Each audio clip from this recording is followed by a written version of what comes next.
So Apex is about to have its biggest mid-season update yet, and we've now got some more news about what this update will entail, with some information from the developers and finally a look at the brand new Split 2 Battle Pass skins that'll be on the way. Now, first, I want to tell you a way you might be able to earn 1,000 free Apex coins, because I've partnered with Apex Legends to answer any question you might have about Apex, whether it's tips and tricks, or just things you're curious about the game. There's a Google form link in the description. If you send a question for me to answer on one of my upcoming YouTube shorts, if we pick your question, you will receive 1,000 Apex coins in-game. So ask away, the link's in the description. Now, I thought I'd start with showing off some of the Battle Pass skins, because that's something a lot of people wanted to see. Now, obviously, the theme is quite similar to the first split, but starting off, we have this premium Battle Pass Revenant skin. So this is going to be one of the legendary skins, and it's for Revenant, and it's this pink kind of color scheme. It's similar to the Conduit from Split 1. And yeah, I don't know if I like this one that much, but as you can see, he's also holding the legendary Kraber. So the Kraber's also going to be the legendary weapon skin, obviously not the reactive one. And as you can tell, this is very similar to the R301 from Split 1 as well, with this weird circular sort of pattern, but it's this sporty kind of sleek theme. But it's cool to see a legendary Kraber skin in the Battle Pass, but I'm not too sure about the Revenant skin. There's also going to be another legendary skin for Ballistic. So as you can see, this is, yeah, he's wearing this kind of purple and pink puffer coat. It looks kind of funny. This really doesn't look like Ballistic for some reason. The hair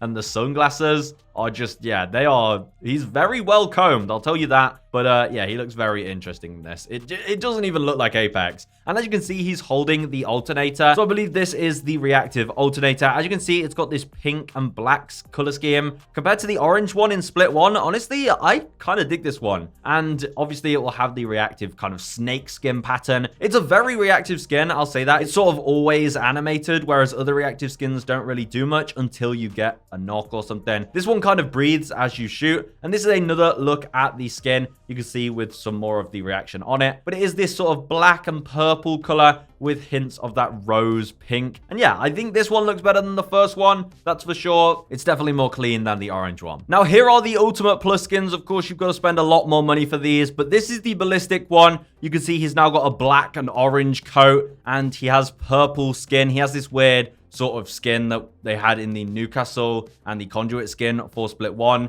where he kind of turns into this space alien guy. But he also has this kind of fiery crown as well on him, which will be animated, and there'll be these fiery effects going around. You can see his boots as well have the kind of fiery lines on them as well. And this will be the same for the Revenant. This is the Revenant version. Honestly, it looks a lot better than the normal one. I'll give you that much. I think the black and orange looks better. And of course, since Revenant is a robot, they didn't change him to have that weird blue cosmic skin. So I think this is probably the best skin in the pass, but unfortunately, you do have to buy the Ultimate Plus to get it. So I don't think I'll personally be getting that. But overall, it looks pretty cool. The mask is pretty cool with the fiery effects. It won't always look like this still shot here. It'll be more animated. But as far as the Battle Pass, honestly, it doesn't seem too terrible. Those are the main skins. Of course, there'll be plenty of other skins for the different weapons, but those are the main items that I'm sure you were curious about. Now, one of the main changes in the new split is the Skirmisher changes, and we now have some gameplay of this, as the devs did share more, and they talked about their process of actually creating these changes, and we have some answers to some of the questions. So first of all, the first Skirmisher perk that we're going to be getting will be the charged knock. So every time you get a knock, you will just gain another tactical charge, and this will last for 30 seconds or until you use it.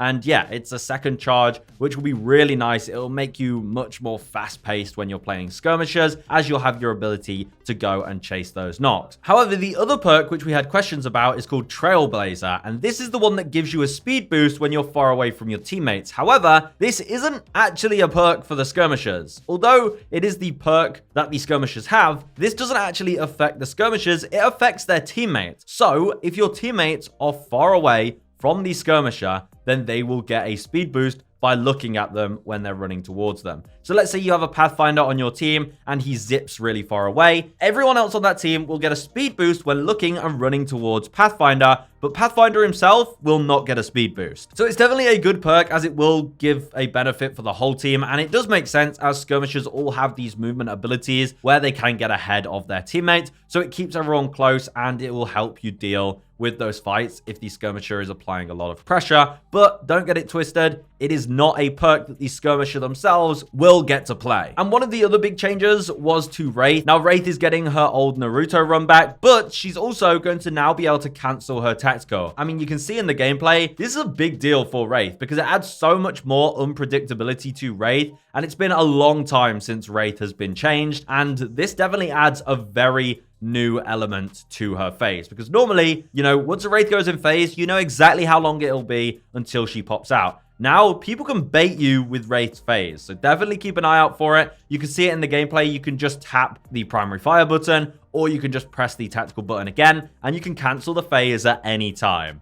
There's going to be a lot of cool outplays that people will be able to do with Wraith, and it looks pretty interesting in the gameplay. Now, one of the major updates in the new split will be an audio fix, and this should hopefully improve the audio, but also the devs did release a video on the Apex Legends Twitter account where they talked about the audio, and they did express that this year they are really going to try and focus on fixing the audio in Apex. So what they're going to be doing is tweaking the audio in Split 2 to reduce the sounds of a lot of the abilities so it doesn't mask other sounds like players approaching you and gunshots and, you know, the important things you need to hear in the game. And there are the specifics that I didn't talk about in the patch notes in my last video, so I'll just quickly share them with you. But also, this seems to be a much bigger issue that they're trying to tackle over the year. But here are some specifics coming in the new split. They've reduced the audible distance of persistent sound on Ballistic while ult is active. Friendly reduced more than enemy. So basically, while his ult is active, there's less sound coming from Ballistic, which is a good fix. It means that you'll be able to hear other things better. But they've also reduced the volume of a lot of abilities. So Alta's active Void Nexus idling is now much quieter. Ash's snare persistent sound for self and squad is quieter. Catalyst tactical and ultimate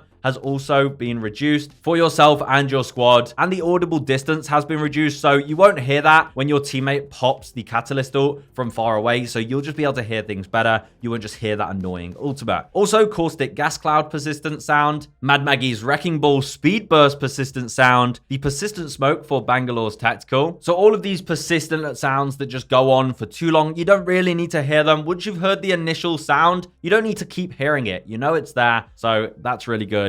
They've also reduced the volume and audible distance of Ballistic's Whistler persistent sound for self and squad, and Mad Maggie's Riot Drill persistent sound. Also, they've done a slight volume reduction of Bangalore's ultimate rocket impacts and explosions at distances greater than pose a threat. That's a big one. Honestly, it's about time, because there can be a Bangalore ult miles away and you can still just hear the explosions going off, and it can really, it literally just completely masks all sounds. So it's a good job they've done that. Also, Crypto's drone relative to field of view to help with determining location. So if there's a crypto drone around, it will now be louder when you're looking towards it, and it will be much better at having directional audio so you can track down where it is. So crypto mains, be careful, because we're coming for that drone. Also, Sizz ultimate when not in the player's FOV will be quieter, helping to track down its location and not cluttering the sounds when you're not in it. Now, honestly, these changes might seem small to you, just reducing the sound or the distance that the sounds can be heard of a few abilities,